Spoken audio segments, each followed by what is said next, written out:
So hello everyone and welcome back on my YouTube channel.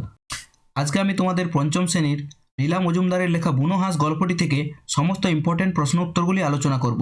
তো চলো ভিডিওটা শুরু করা যাক। তো এই চ্যাপ্টার থেকে আমাদের প্রথম কোশ্চেন হচ্ছে, আকাশের দিকে তাকালে তুমি দেখো মেঘ রোদ্দুর। হিমালয় ছাড়া ভারতবর্ষের আরও একটি পর্বতের নাম। তো হিমালয় ছাড়া ভারতের আরও একটি পর্বতের নাম হলো আরাবল্লী। এক রকমের হাঁসের নাম হলো বালি হাঁস। পাখির ডানার শোঁ শোঁ শব্দ শোনা যায়। নেক্সট, বরফ। তো বরফ থেকে হিমানি, বুনো থেকে বন্য, কুঁড়ি থেকে কলি, চঞ্চল থেকে অধীর, আরম্ভ থেকে শুরু। নেক্সট, উ আর গ যুক্ত এমন কয়েকটি শব্দ লিখতে বলেছে। তো বঙ্গ, ভঙ্গ, রঙ্গ, অঙ্গ, সঙ্গ। আর আরেকটা তোমরা নিচে কমেন্ট করে জানাবে। নেক্সট, শূন্যস্থান পূরণ করো। লাদাখের একটা বরফে ঢাকা নির্জন জায়গাতে আমাদের জওয়ানদের একটা ঘাঁটি ছিল। নেক্সট, জওয়ানদের মুরগি রাখার খালি জায়গা ছিল। আস্তে আস্তে হাঁসের ডানা সারল। দলে দলে বুনো হাঁস তীরের ফলার আকারে কেবলেই উত্তর দিকে উড়ে চলেছে। একটা গাছে পাতার আর ফুলের কুঁড়ি ধরল। শব্দ ঝুড়ি থেকে বিশেষ্য বিশেষণ আলাদা করো। তো এখান থেকে বিশেষ্য এবং বিশেষণ আলাদা করতে হবে।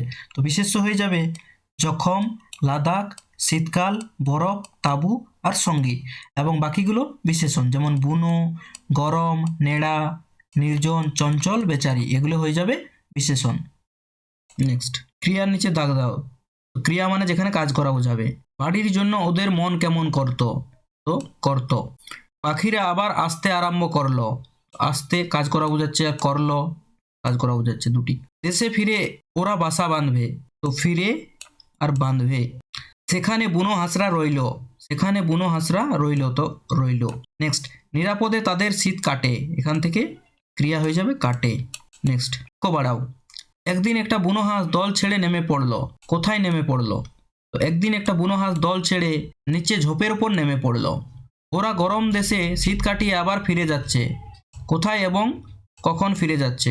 তো ওরা গরম দেশে শীত কাটিয়ে শীতের শেষে আবার নিজের দেশে ফিরে যাচ্ছে। পাহাড়ের বরফ গলতে শুরু করলো। কোথাকার পাহাড়? তো লাদাখ পাহাড়ের নিচের দিকের বরফ গলতে শুরু করলো। আবার ঝোপঝাপ দেখা গেল। কেমন ঝোপঝাপ? আবার সবুজ ঝোপঝাপ দেখা গেল। গাছে পাতার আর ফুলের কুড়ি ধরলো। কেমন গাছে? তো নেড়া গাছে পাতার আর ফুলের কুড়ি ধরলো। বাক্য রচনা করো। তো রেডিও। ছোটবেলায় রেডিওতে গান শুনতাম। চিঠিপত্র। পোস্ট অফিসে চিঠিপত্র আসে। থরথর। বাতাসে গাছের পাতা থরথর করে কাঁপে। জোয়ান। জোয়ানরা আমাদের দেশ রক্ষা করে। তাঁবু। ফাঁকা মাঠে তাঁবু খাটিয়ে পিকনিক হবে। ওরা কি কাজ করে?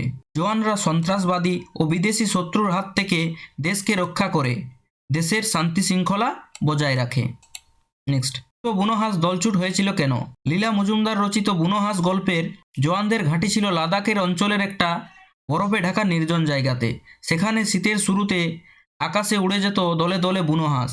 সেই দল থেকে একদিন একটা বুনো হাঁসের ডানা জখম হয়ে নিচের ঝোপের ওপর পড়ে। আরেকটা বুনো হাঁসও আহত সঙ্গীকে দেখে নিচে নেমে আসে। এভাবে তারা দলছুট হয়। বুনো হাঁসেরা জওয়ানদের তাঁবুতে কি খেত? লীলা মজুমদার রচিত বুনো হাঁস গল্পে বুনো হাঁসেরা জওয়ানদের তাঁবুতে টিনের মাছ, তরকারি, ভুট্টা, ভাত, ফলের কুচি এইসব খেত। হাঁসেরা আবার কোথায় কখন ফিরে গেল? লীলা মজুমদার রচিত বুনো হাঁস গল্পে হাঁসেরা গোটা শীতকাল জওয়ানদের তাঁবুতে কাটিয়ে শীতের শেষে নিজের দেশে ফিরে গেল। এমনি করে সারা শীত দেখতে দেখতে কেটে গেল। এমন করে সারা শীতকাল কাটলো। এরপর কি ঘটনা ঘটল? লীলা মজুমদার রচিত বুনো হাঁস গল্পে দুটো বুনো হাঁস দলছুট হয়ে লাদাখের জওয়ান শিবিরে মুরগি রাখার খালি জায়গায় আশ্রয় পায়। দুটির মধ্যে একটি হাঁস ছিল আহত। সেখানে তারা টিনের মাছ, তরকারি, ভুট্টা, ভাত, ফলের কুচি এইসব খেত। ওদের দেখাশোনা করা জওয়ানদের একটা আনন্দের কাজ হয়ে দাঁড়ালো। এভাবেই সারা শীত কেটে গেল। শীতকাল কেটে যাওয়ার পরে পাহাড়ের বরফ গলতে শুরু করে।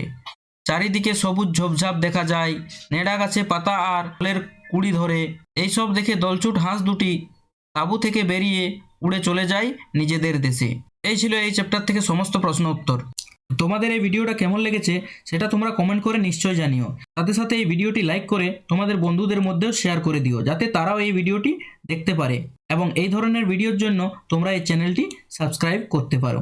এর সাথে তোমরা যদি অন্য কোনো সাবজেক্ট নিয়ে ভিডিও চাও সেটাও তোমরা আমাকে নিশ্চয়ই কমেন্ট করে দিও। See you in my next video. Till then, thank you for watching.